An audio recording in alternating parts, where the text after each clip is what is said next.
The preface to the novel Frankenstein, which was written in 1818 when this novel was published.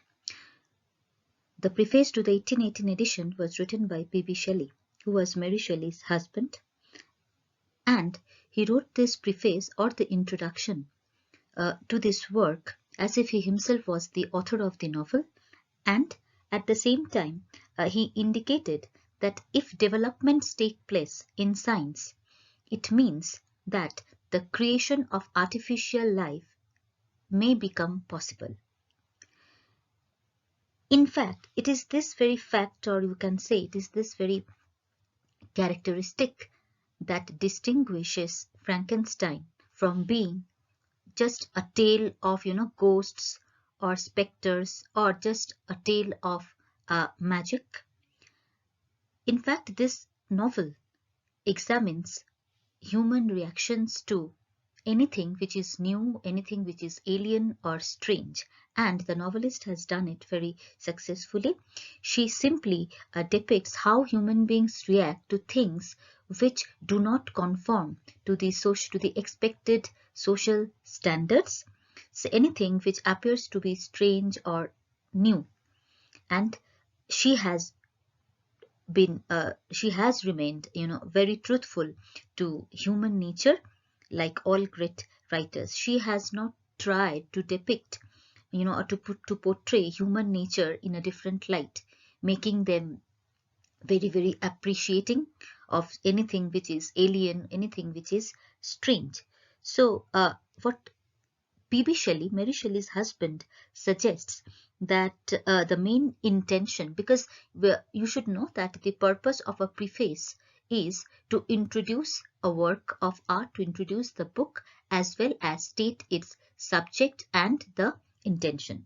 So P.B. Shelley states that the main intention of the novel is to display the amiableness of domestic affection, that how much one feels comfortable in the domestic sphere of life, and at the same time focuses on the attraction that one's ambition holds for oneself. Therefore, the degree, like how much P.B. Shelley was, involved in the writing of this book is quite debatable. However, it is seen that he has been a significant contributor, or we can say that he has been a minor collaborator while Mary Shelley was writing this novel.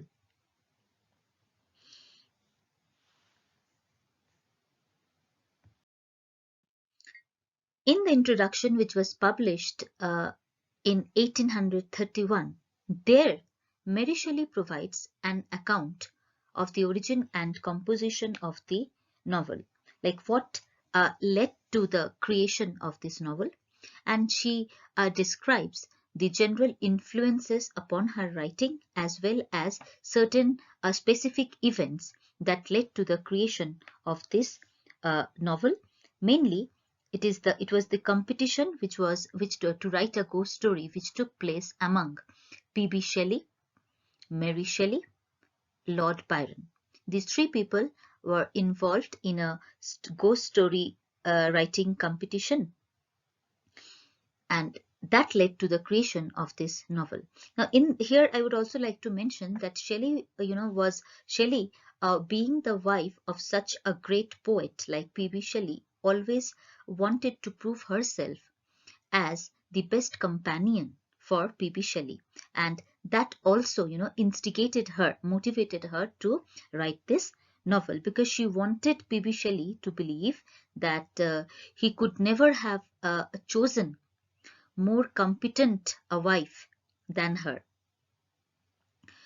However, the account that is given by Shelley with regard to the composition of the novel, it distances the novel from the Gothic tradition. However, there are many elements that we come across in the novel which help us labeling the novel as a Gothic one, but the way the account that is given by Shelley in her introduction, instead it links it to romanticism, because there are many features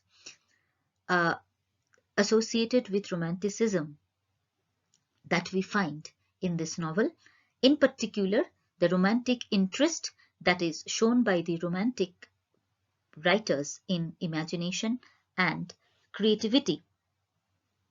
And what she does is, while giving her account regarding the composition of the novel, as I said, she says that these concerns like imagination, this romantic concerns like imagination, interest in imagination and creativity may be linked to current scientific ideas about the principle of life and the possible role of electricity in this process.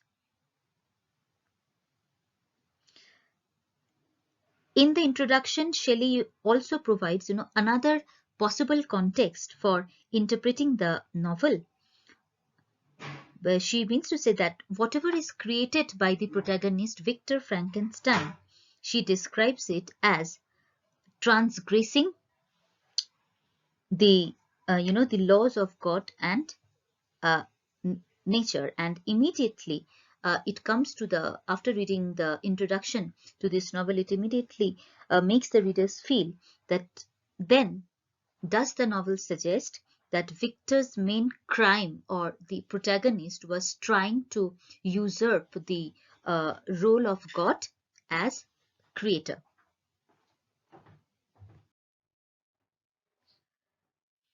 If you look at the structure of the novel begins with letters. So we can say that it has got the structure of an epistolary novel.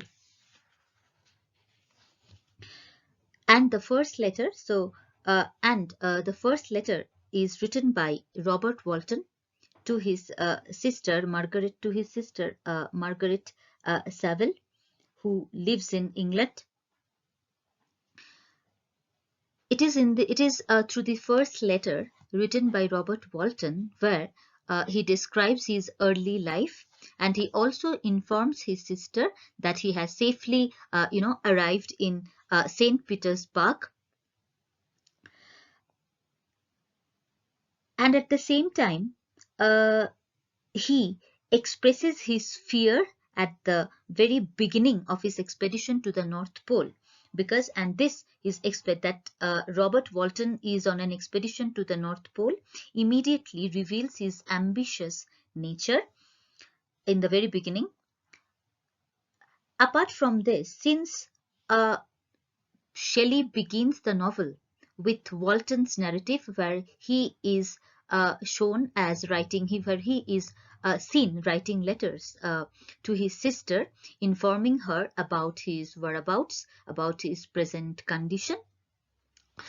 So we can say that Walton's narrative, or the story that he begins with through his letters, serves as the primary narrative in which other narratives are embedded. So we can say that Walton's narrative is the frame narrative, or the main narrative, in which the other stories or the other narratives will remain embedded. They will remain inside this main narrative, or the frame narrative. So Shelley begins the novel in the epistolary style, presenting the story through a series of letters. And this first letter also makes the readers understand that Robert Walton, in his character as well as in his ambitions, anticipates Victor Frankenstein, because we will see in the upcoming chapters that just like Victor, even Walton has rejected a life of domestic comfort for a life of adventure and a quest for knowledge.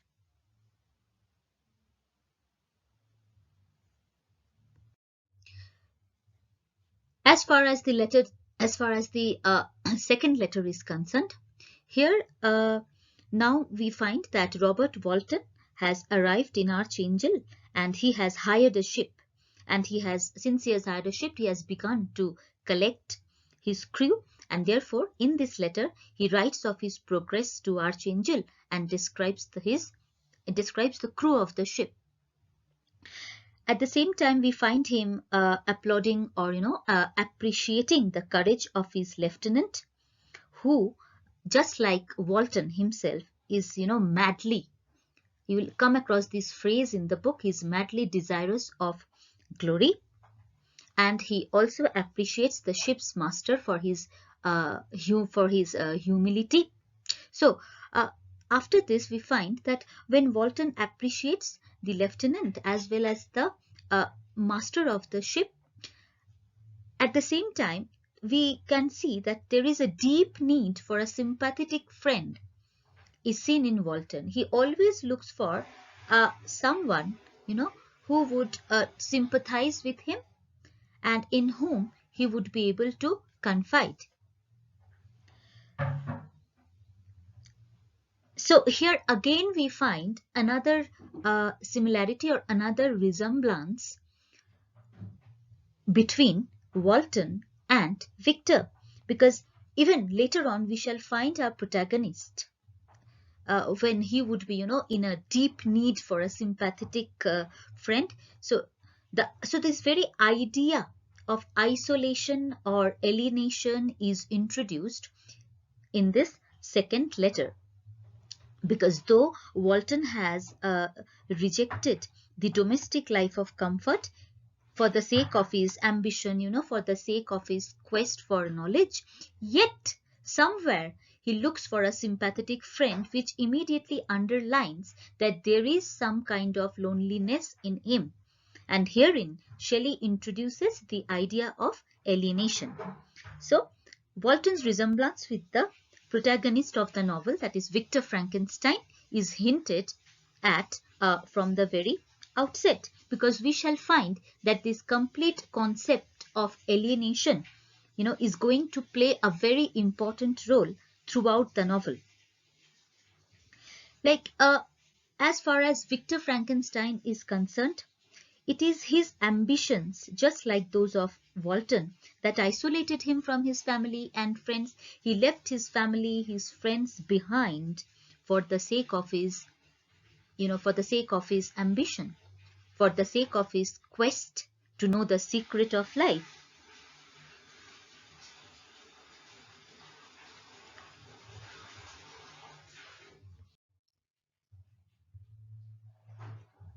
Then, as far as the letter 3 is concerned, here we find that Walton expresses his confidence in his quest.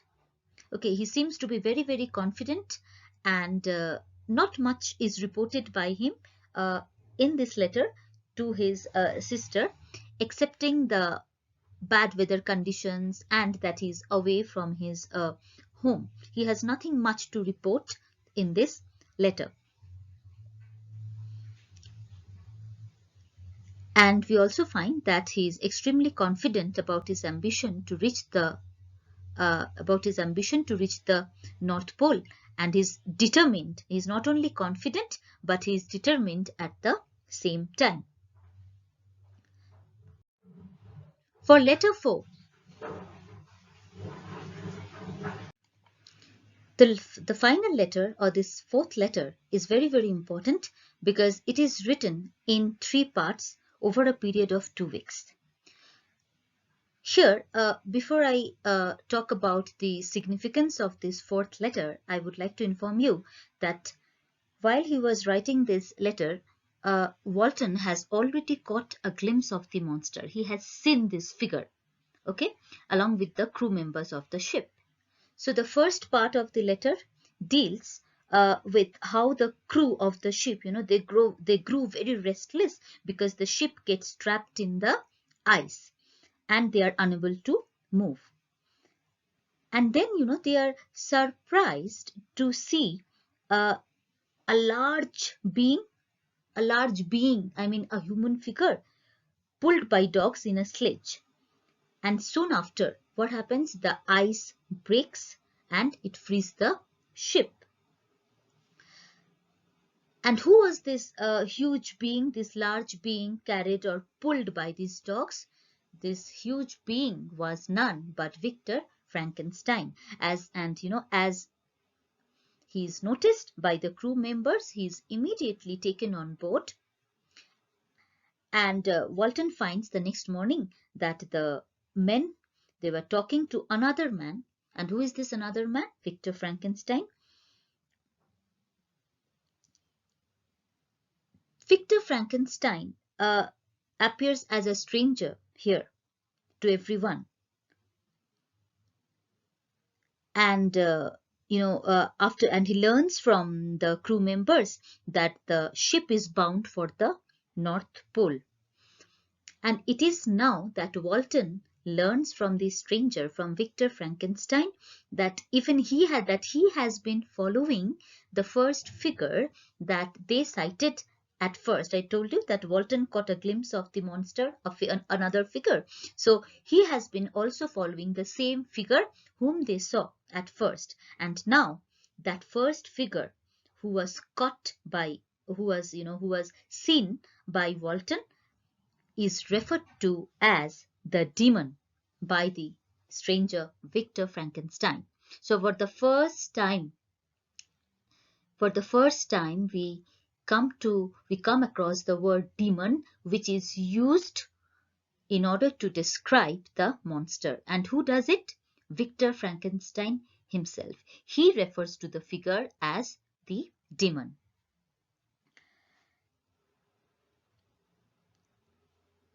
Here we find, that Walton's affection for Victor gradually grows. There is something that he finds in this man that that makes him respect him, that makes him adore him a lot. So this is what the first part of the letter deals with, and this is what is written by Walton. The second part of the letter focuses on how Walton tells his new friend Victor Frankenstein about his ambition, like how much he is determined to reach the North Pole. And having learned about his ambitions, although it arouses Victor's curiosity, but at the same time, he decides that he would take an attempt to prevent Walton from continuing his quest to reach the North Pole.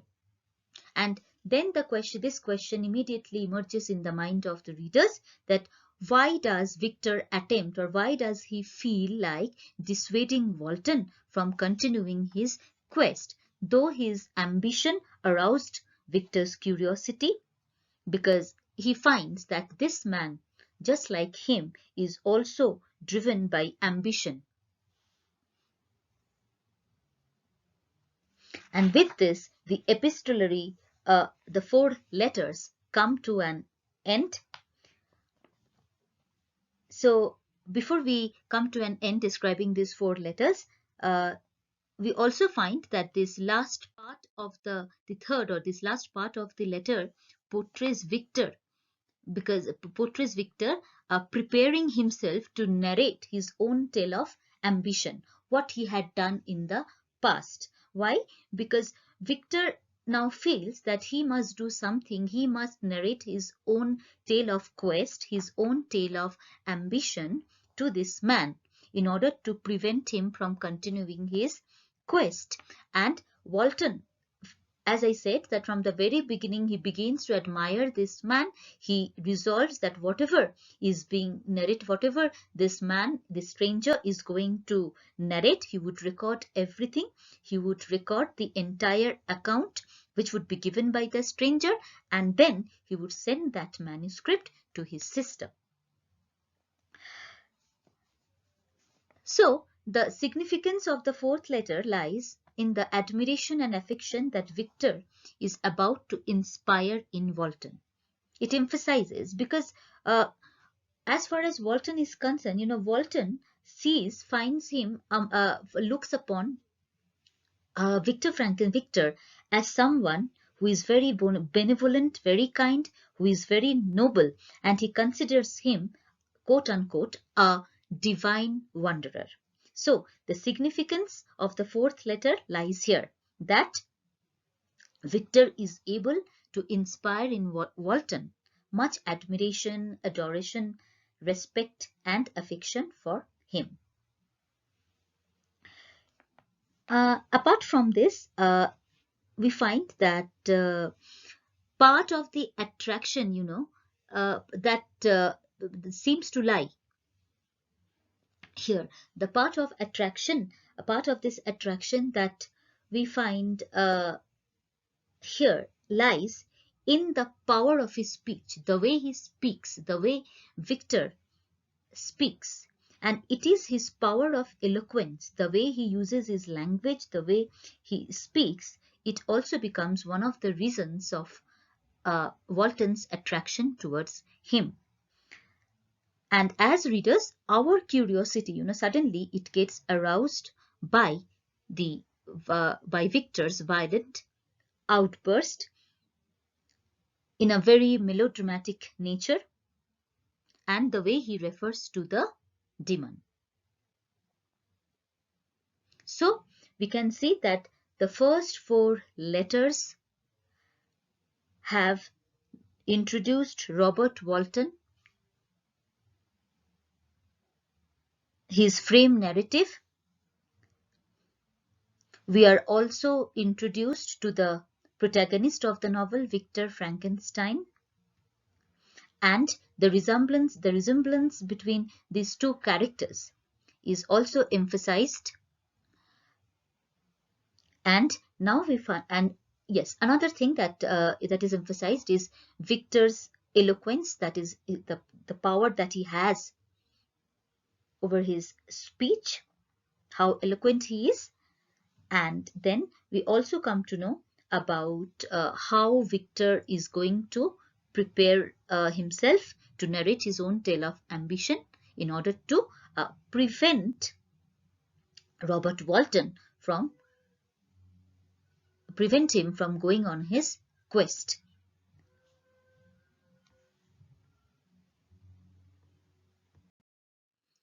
In chapter 1, Victor gives an account of his parents, Alphonse Frankenstein and Caroline. He begins with an account of how his parents got married, and how his father got impressed by the virtues of his mother, by the devotion and virtues of Caroline, and decided to become her protector. Victor is, we come to know that Victor is born in Naples, and he has a very affectionate relationship with his parents. Now, Victor's mother, Caroline, is represented in this chapter as an ideal of femininity, a woman who has all the qualities of who has all the qualities like being, she's very kind, she's very affectionate, and therefore, during one of her visits, charitable visits to the poor, she found a very beautiful child, and that child is none other than Elizabeth Lavenza, and then she is immediately adopted by the family. Caroline begins to consider Elizabeth as her apt pupil, and Elizabeth at the same time, becomes Victor's a beautiful and adored companion. So here we find from chapter 1 onwards, we find that the epistolary style is no longer there. It is dropped. And the importance of physical beauty is also emphasized, because we find that Elizabeth Lavenza is portrayed as a girl who is very, very beautiful, and she is also, described as Victor's quote-unquote beautiful and adored companion. A dichotomy is also established, is also suggested between the public sphere of work and the private sphere of domestic affections, meaning as far as Caroline, Elizabeth are concerned, here they represent the private sphere of domestic affections. They are members of the family where there is enough affection. And the public sphere of work is shared by Victor's father, Alphonse Frankenstein. So immediately this difference between the public sphere and the private sphere is established. In fact, in this chapter, as I said, that the importance of physical beauty is much emphasized, because when Victor, in giving the description of Elizabeth, we find that he uses, religious imagery is used in order to describe Elizabeth. Though he paints in this first chapter, he provides the readers with, he provides us with a very beautiful picture of a very beautiful picture of a family life, a very idyllic picture of family life. Yet, at the same time, he begins to show the stifling nature of the domestic sphere, or the stifling nature of the domestic world. By stifling nature, I mean that he means to say that home is the domestic world is is the sphere where one would not be allowed to prosper. One is not allowed to prosper much. You get confined within the four walls, and that is why he shows the stifling nature of the domestic world. So in the very first chapter, we come to know about Victor's family, the family members, and also about this character, Elizabeth Lavenza. We also learn that Victor's mother is a very generous woman, and she's an ideal of femininity, showing all the qualities that are showing all the virtues that are expected of a woman. Next, we move on to chapter 2. In chapter 2, Victor continues to give an account of his upbringing, the way he is brought up by his family. And here we also learn that there is also another son in the family who is Ernest. He is also born in the family. The character of Henry Clerval is introduced. And who is Henry Clerval? Henry is Victor's very close friend.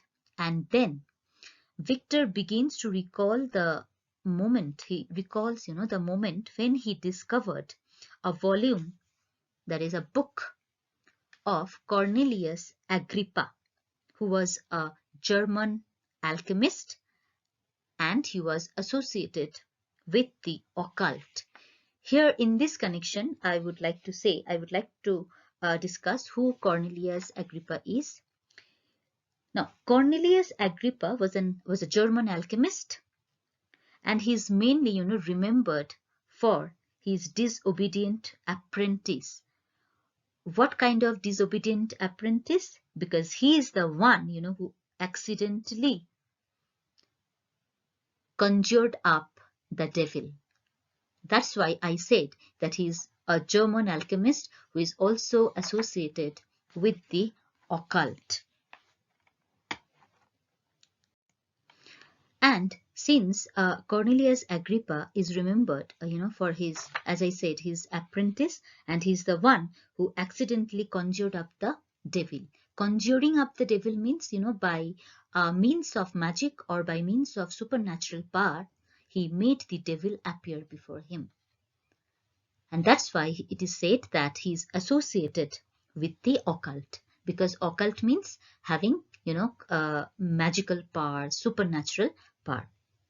Since Victor found this volume of Cornelius Agrippa, immediately, his interest grew and he began to read those books. But he was forbidden by his father not to waste his time in reading.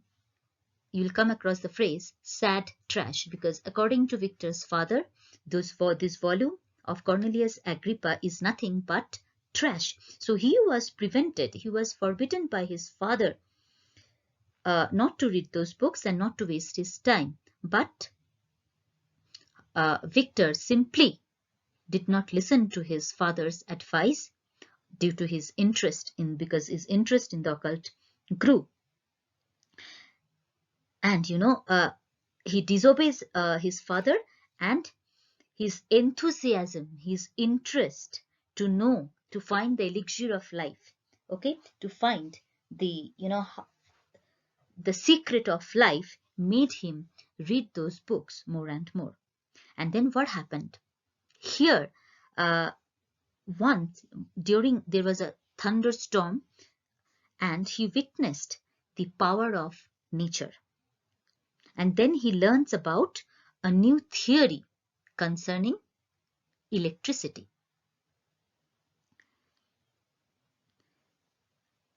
Here we can see that here Shelley depicts Victor's resemblance with Prometheus. Now, here let's discuss the myth of Prometheus. Victor establishes himself as a Promethean figure because of his hunger after the secrets of heaven and earth.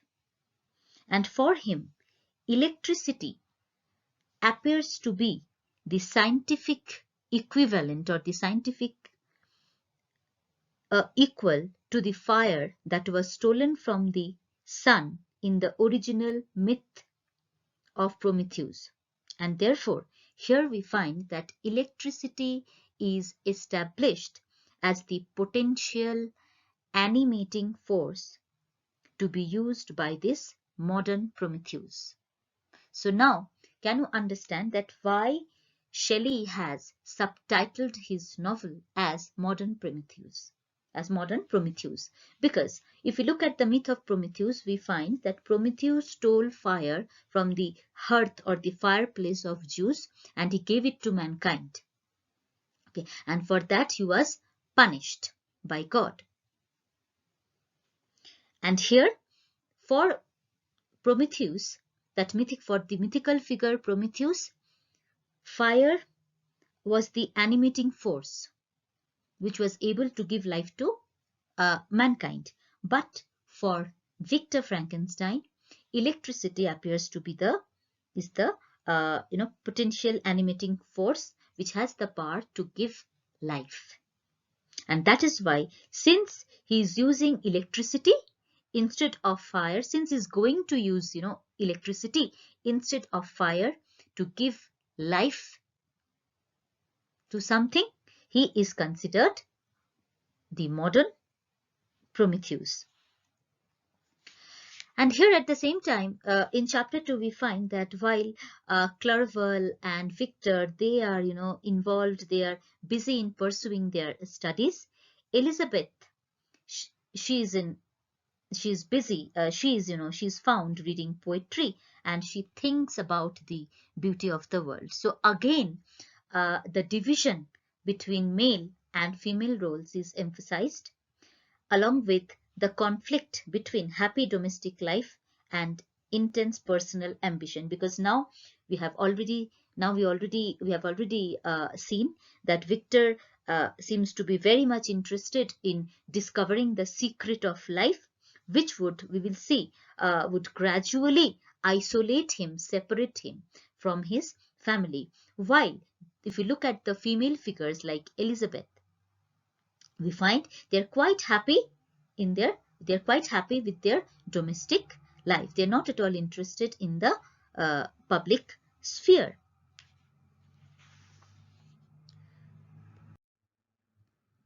Next, we move on to chapter 3. Chapter 3 begins with the death of Caroline, Victor's mother.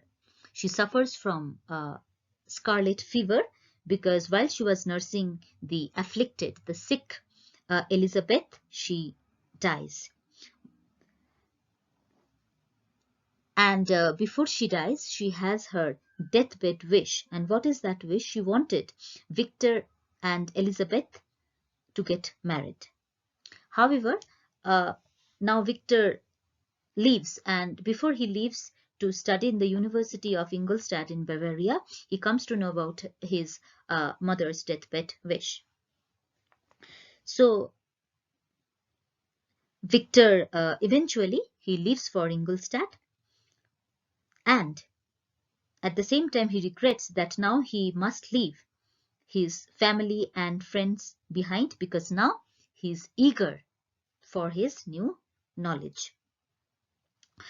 While he arrives at the university, he introduces himself to M. Kremp, who was a professor of natural philosophy in this university. And we find that Victor gets completely repelled by the physical appearance and manners as well of this professor. And therefore, now he gets so repelled by the physical appearance of this professor that he no longer, he makes any attempt to begin his studies. But later on, he attends his first lecture. He goes to the university and resumes his studies and attends the first lecture and listens to another professor who is Waldman. And he immediately gets impressed by his charm, by his benevolence, and his words of inspiration. And it is, his words, the kind of influence that is exerted on him by Waldman, that now makes Victor more and more determined to pursue his ambition or his quest to discover the mysteries of creation. And hence again,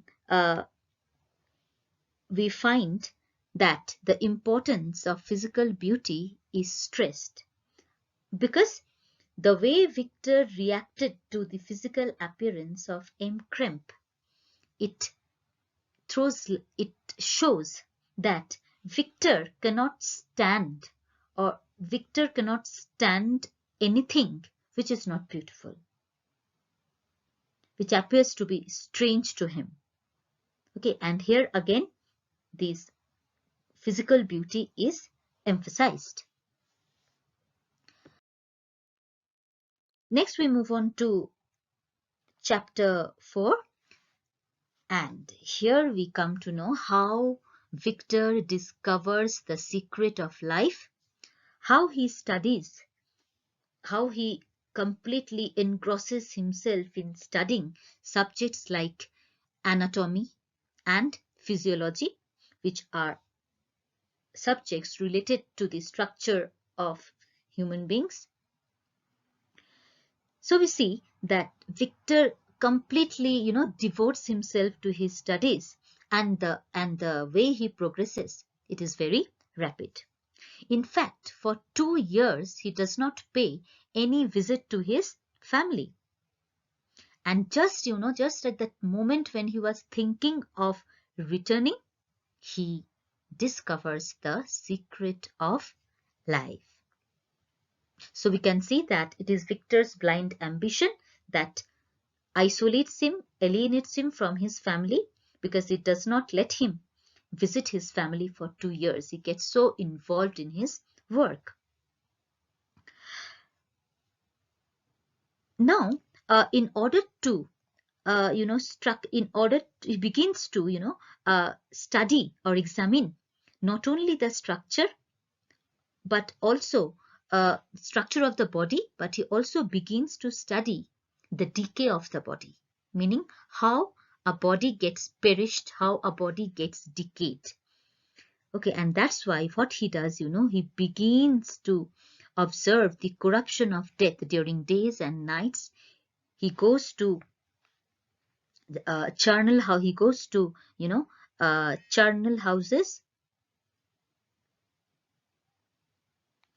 and vaults, and there he begins to create a frame of a man. He begins to create a structure of a man out of pieces of corpses. So for so many days he has been, observing that this corruption of death, that what happens when someone dies, how that dead body gets perished gradually, and then he visits these graveyards, these vaults, and collects pieces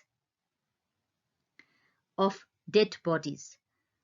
Actually, let me tell you what a charnel house is. It is actually, it's a kind of building. It's a building where the human skeleton parts are stored. And these charnel houses are often they are built near churches for depositing those bones that are taken out while digging graves. So what Victor was doing, he was simply paying visit to those charnel houses. And what he did, and because as now in these charnel houses, he came across these dead parts, these skeletal human parts. So he collected those skeletal remains, those skeletal parts. Okay, and using those human skeletal parts, he began to create a structure, a frame of a man out of those pieces of dead bodies. And here we find Victor also describing like the horrors of his midnight labors, how much he labored day and night. Okay, and his obsession also, that which blinded him to everything as well as isolated him from all. During this time period, even Victor's father wrote a letter to him to show his concern that he is not at all communicating with the family. But at this point, Victor is, completely, he's fully ill mentally and physically. He's tired. Okay. And here, since we know that he has already begun to narrate his tale of ambition to Walton, twice he interrupts his narrative in order to address Walton.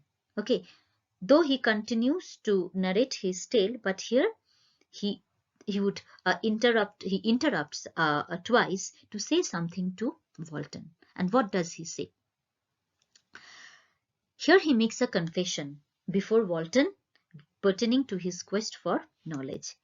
He tells Walton that he regrets that he has put in so much of effort in order to create this structure of a man. And what his mistake was that his mistake was that he rejected the peace of domestic life. Herein lies his error, and this is what he confesses before Walton. So what he tries to do is he tries to present himself or offer himself before Walton as an example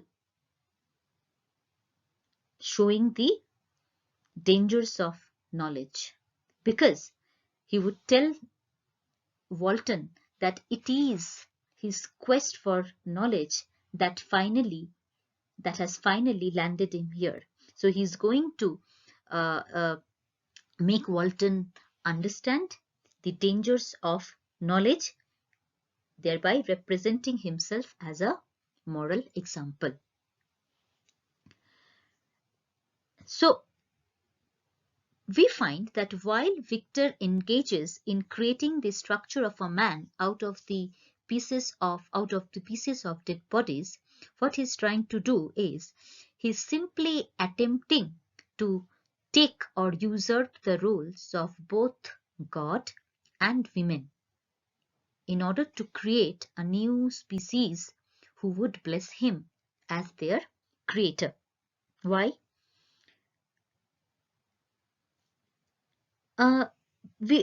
We all know that who is responsible for the entire creation? It is God. And we all know that it is women who give birth to children, right? So Victor, being a male figure, what he is not only trying to usurp the role of God by creating a new species, because he feels that if he is able to create a new species, then that particular species would bless him, would respect him as their creator.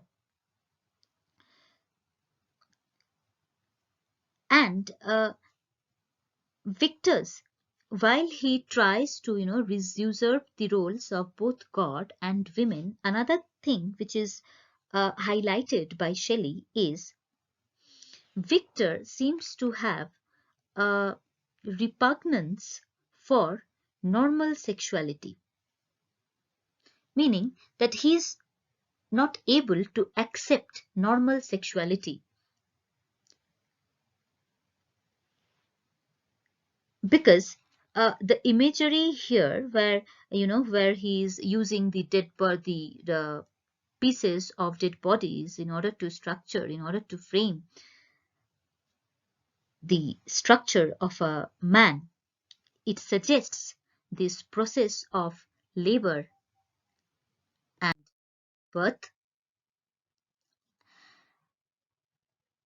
because the labor and birth is significant here in relation to the creation of the monster, because Victor has been laboring day and night till midnight, and then what he did, he gave birth to this monster.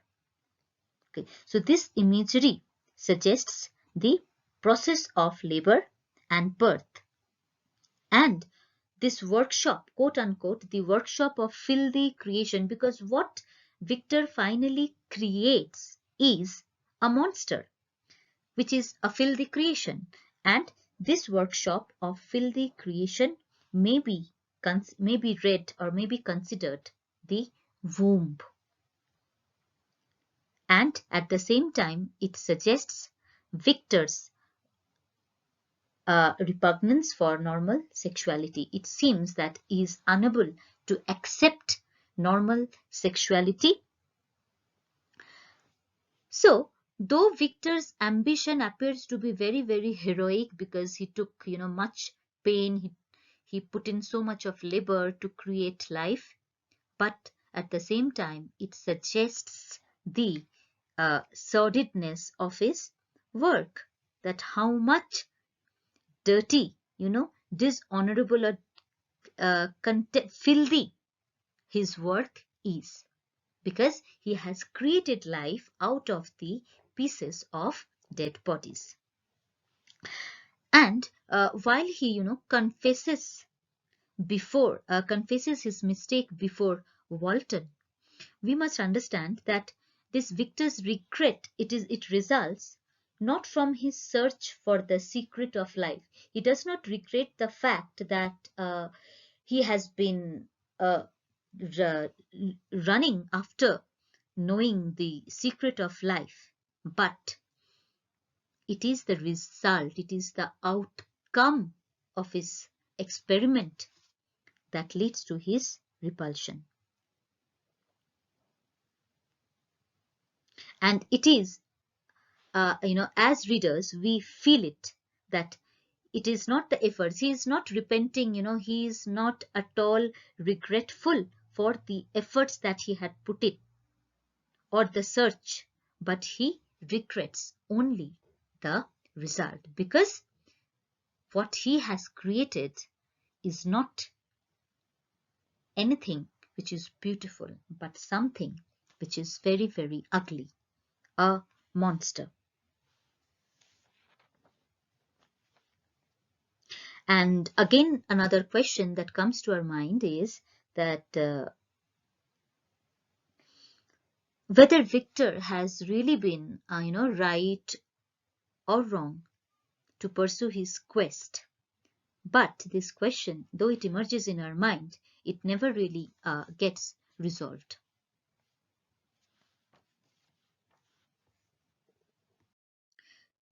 Chapter 5 is very significant because we find that Victor has finally become successful in bestowing the monster with life.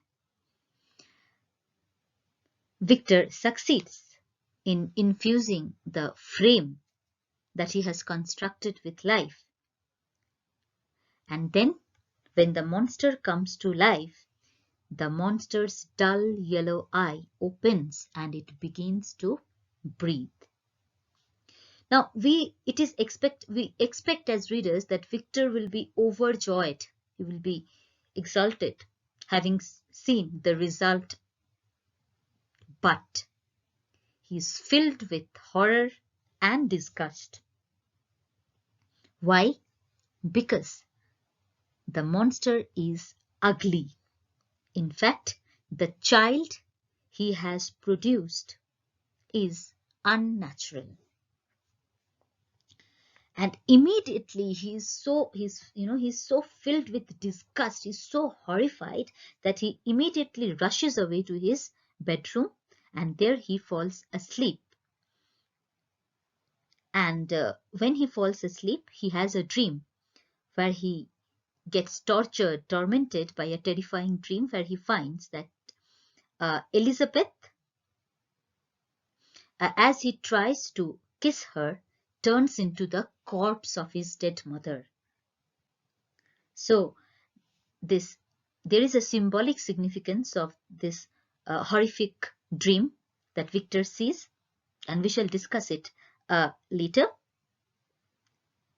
And then, after having seen this dream, he awakens and he finds by the light of the moon that the monster is before him, and he's looking at him with one hand stretched out.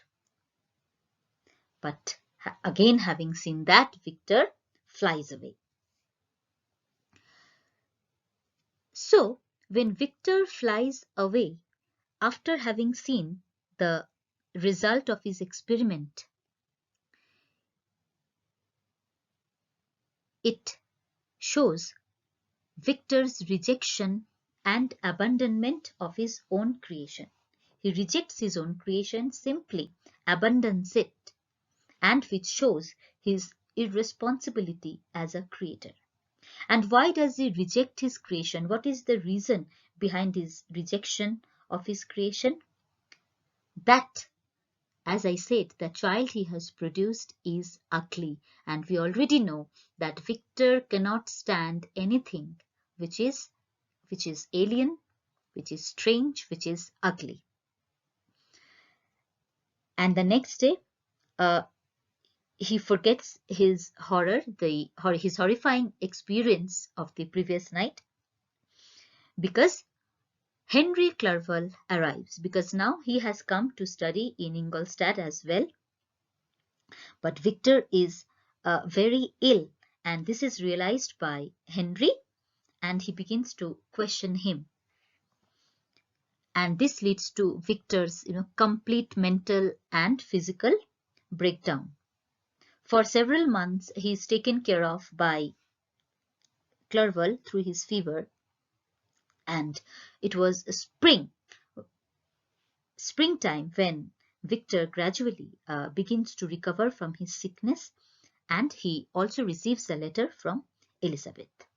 So in this chapter, we find that when the monster comes to life and opens his dull yellow eye, the way Shelley has described the atmosphere is very horrifying, is very dreary.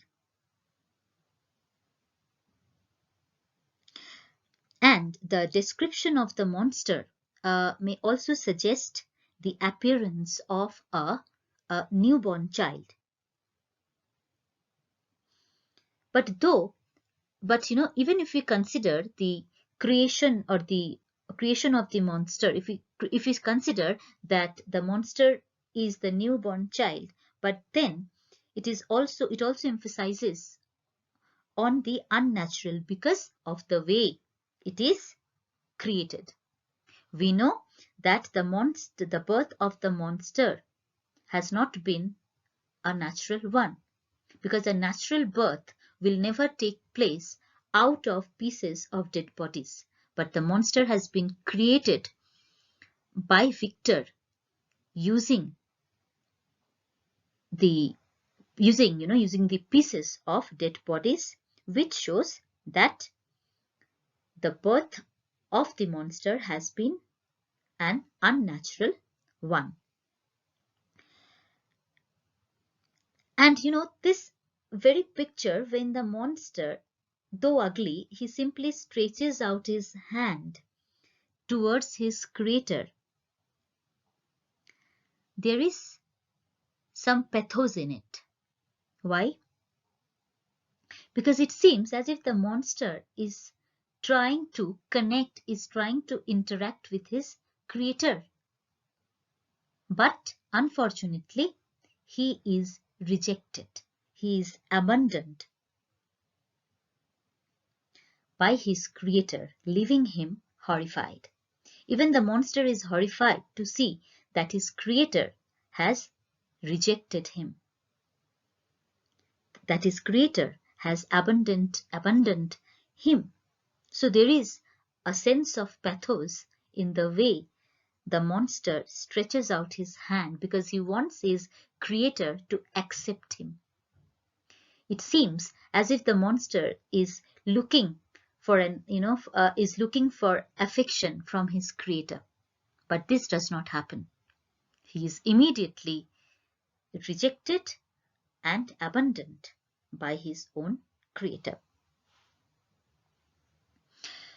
Here in this chapter, while during the springtime, when Victor, has this descriptions of spring is given, this description is given with the young buds on the trees, it suggests that maybe Victor is going to have a new start, because now he's completely dismissed the thoughts of the monster from his mind after his experience, after his horrifying experience. He has begun to recover from his sickness, and he received, as I said, he received a letter from Elizabeth, and amidst nature, during springtime, it seems that Victor seems to completely dismiss thoughts of the monster from his mind. Next, we move on to chapter 6, where this chapter 6 is not very important in the sense, because here only we find Victor receiving a letter from Elizabeth about the family, where she offers her sympathy and provides news of the family to Victor. Yes, one account is very important in this chapter, because here, this entire letter that Victor receives from Elizabeth is devoted to the story of the gentle Justin Moritz, who has been maltreated, mistreated by her own mother for years. And after being mistreated by her mother, she has become a servant in the household of the Frankensteins. But though she works there as a servant, but she is regarded as one of the family members. This is the first part of this chapter. In the second half of the chapter, we find Victor's, convalescence, meaning it is totally dedicated to his recovery, because the second half of the chapter gives a detailed description of how Victor is able to recover himself from his sickness, because now he is no longer in a position to think of his scientific studies, because he knows that it is his scientific studies that led to his ugly creation.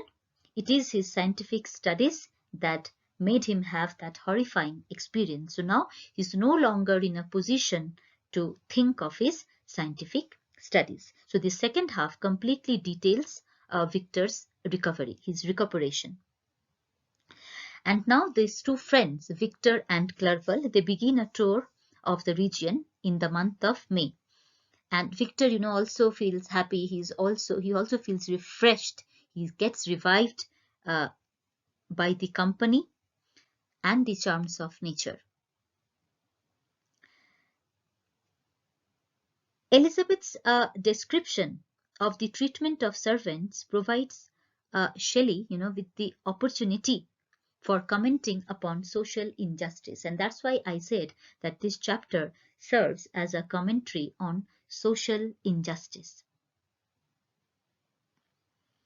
Because now, if we consider the account of Justin Moritz, we learn that Justin Moritz has been maltreated for several years by her own mother. Not only that, even her father seemed to have, bad impulses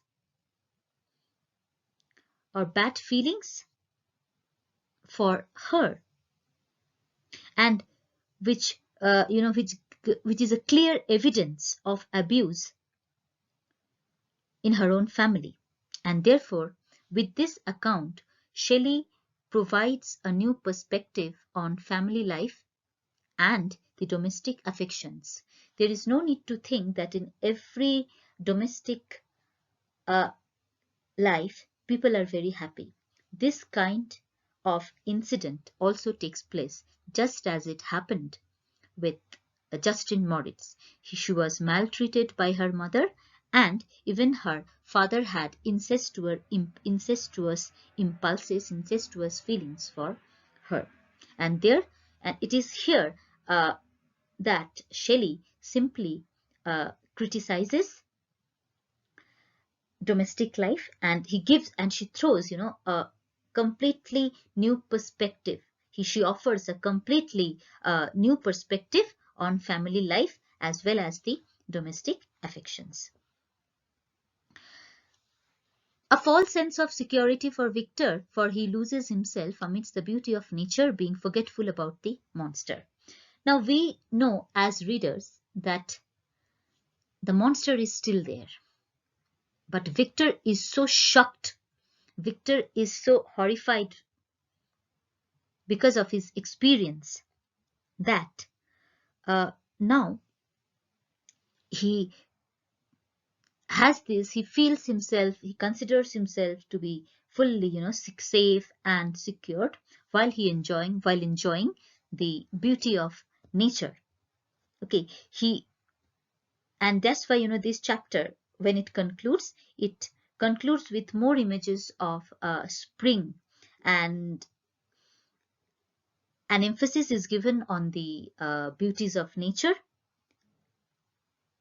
and that is why Victor seems to be very, very happy amidst the beauty of nature, and this makes him have a false sense of security. Now, why do we say a false sense of security? Why can't Victor be fully, secured? Why can't he have a true sense of security?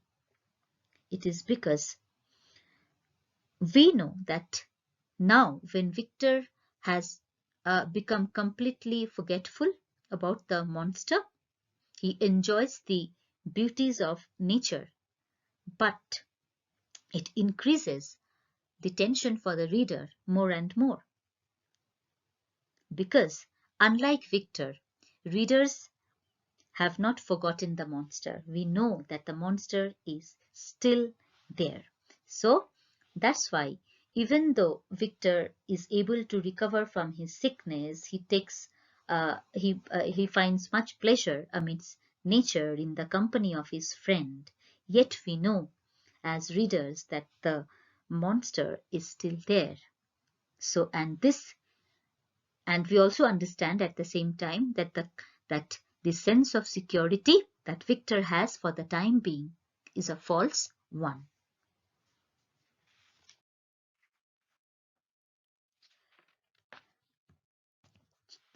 Next, we move on to chapter 7. In chapter 7, we find that Victor receives a letter from his father, which informs him of the death of his young brother, William. And the child had been found with the print of the murderer's finger. So he had the fingerprint of the murderer on his neck, and this makes Victor journey towards his home. And while he journeys towards his home, he encounters the monster at the very spot where William had been murdered.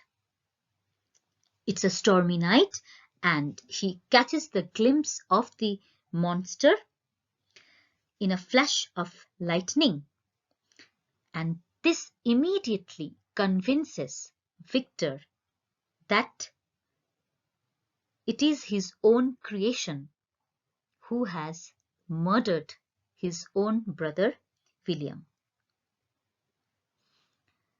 And then throughout the night, he keeps on wondering, reflecting or thinking about the kind of evil he has given birth to. Because if if Victor has not created the monster, then William would have never met his death.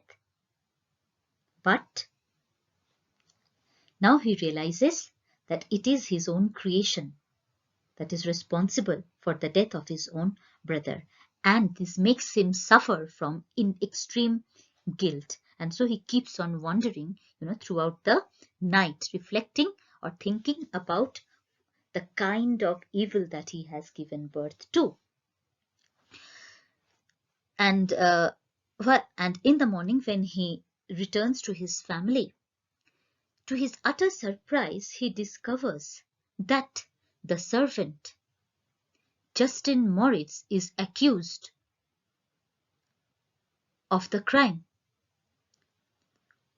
despite her innocence, because Victor knows it very well that Justin has not murdered his brother William, but he is shocked to discover that Justin is accused of the crime. And then, he goes and meets Elizabeth, because somewhere he feels that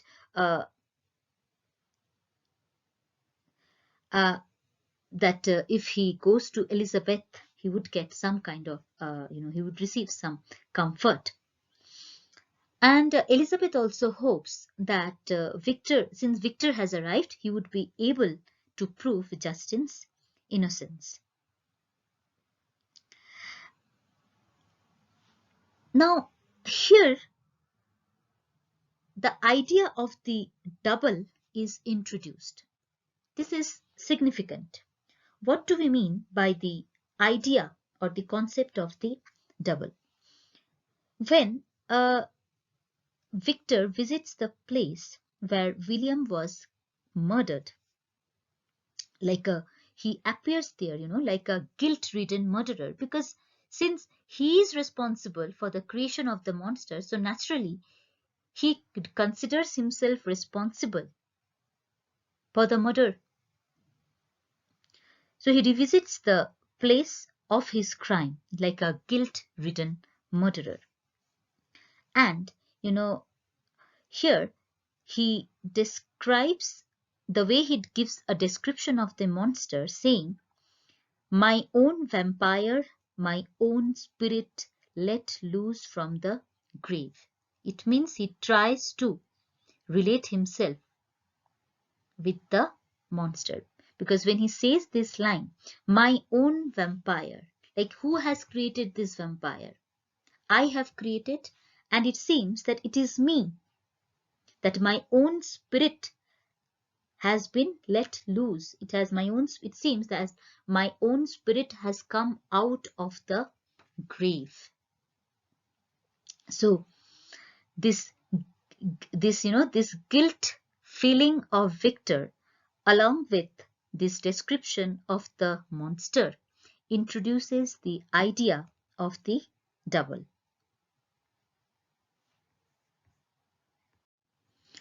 In fact, often it is found that there is a very popular tendency where the creature is referred to as Frankenstein. Many people simply feel that Frankenstein is not the scientist, but it is the creature, and it is appropriate considering how Shelley uses this motif of the double. When Victor refers to the creature as, my own spirit let loose from the grave, forced to destroy all that was dear to me, it provides the clearest expression of the idea that Victor and the monster may be doubles. It seems as if the monster has taken birth in order to act out, or in order to, fulfill all Victor's aggressions. And by creating the monster, what Victor has done is he has simply allowed the violent or the monstrous self that is there within him, which is, full of primitive feelings, full of primitive emotions. He has simply allowed that violent self of his to come out in the form of the monster. And therefore, this monstrous force is simply acting out all the repressed desires, those desires which had been lying, hidden within him for so long.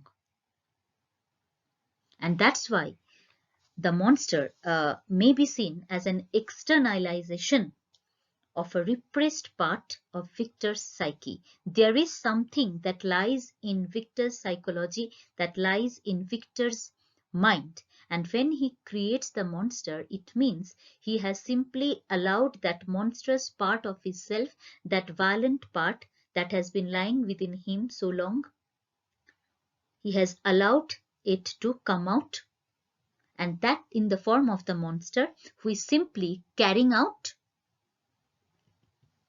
his repressed, he's simply, carrying out his or fulfilling his repressed desires. And here, the idea of the double is introduced by Shelley.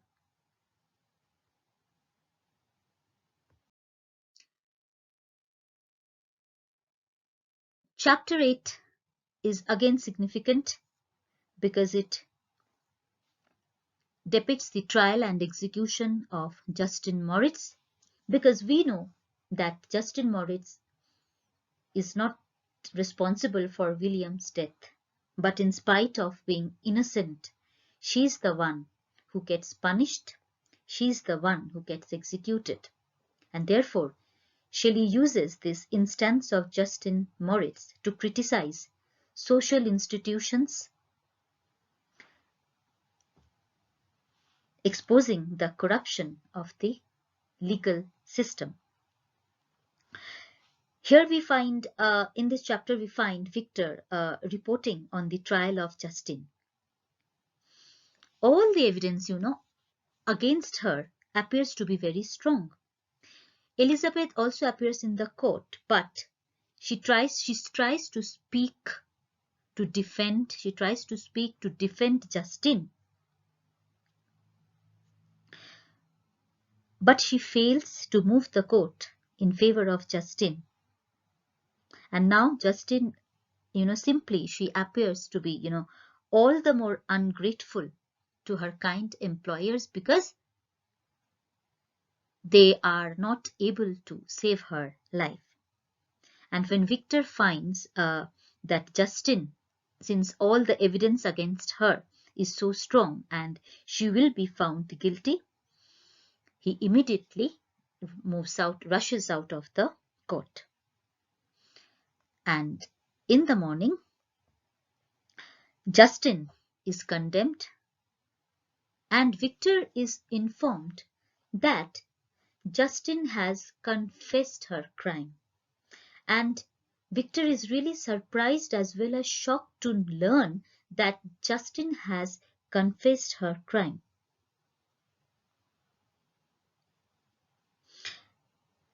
For the last time, Justin asks to meet Elizabeth, and Elizabeth goes to meet her in the prison along with Victor. And there they discover that Justin has not confessed the crime at her own will, but it is the legal system that has forced her to confess. Hence, all appeals made by the family members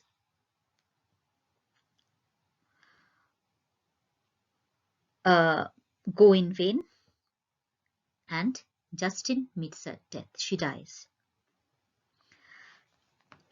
So this instance of Justin Moritz, where justice is not done to her, exposes the corruption of the legal system,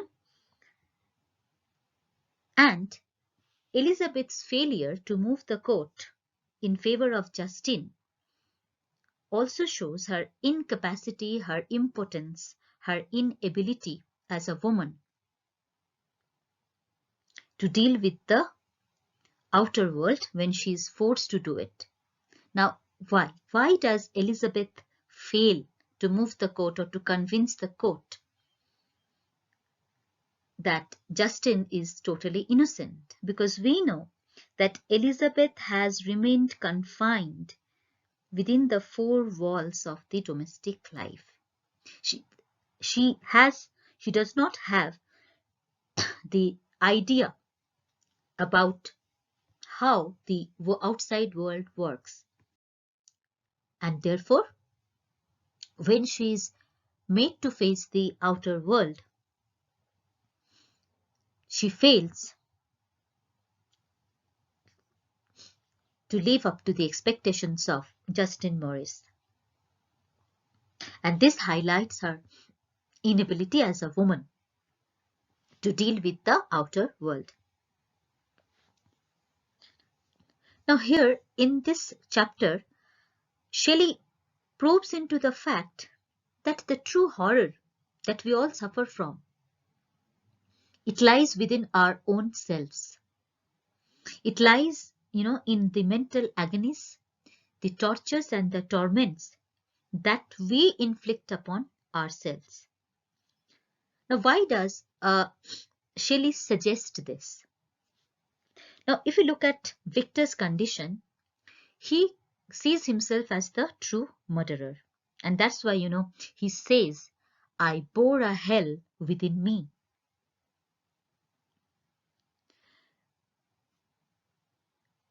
And this true horror actually lies. Now, we are not horrified of the monster, or no, we are not horrified of the specters, but there is a horror, that lies within. And it is that mental pain that we all go through, the tortures that we, frequently inflict upon ourselves. So Shelley says that the real fear, that the actual fear lies within us.